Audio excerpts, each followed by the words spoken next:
ये किताबों की सफ बसफ जिल्दें, कागज़ों का फजूल इस्तेमाल, रोशनाई का शानदार इसराफ, सीधे सीधे से कुछ सिया धब्बे जिनकी तौजीह आज तक न हुई। चंद खुश ज़ौक़ कम नसीबों ने बसर औकात के लिए शायद ये लकीरें बिखेर डाली हैं।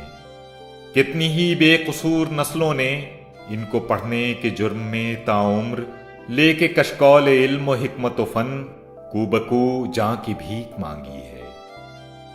आह ये वक्त का अज़ाब अलीम, वक्त खल्लाक बेशऊर कदीम, सारी तारीफें इन अंधेरों की जिनमें परतो न कोई परछाई। आह ये जिंदगी की तन्हाई, सोचना और सोचते रहना चंद मासूम पागलों की सजा।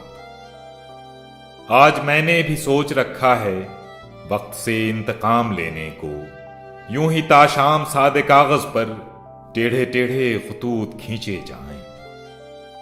ये किताबों की सफ बसफ जिल्दें, कागजों का फजूल इस्तेमाल, रोशनाई का शानदार इसराफ, सीधे सीधे से कुछ सिया धब्बे जिनकी तौजीह आज तक न हुई।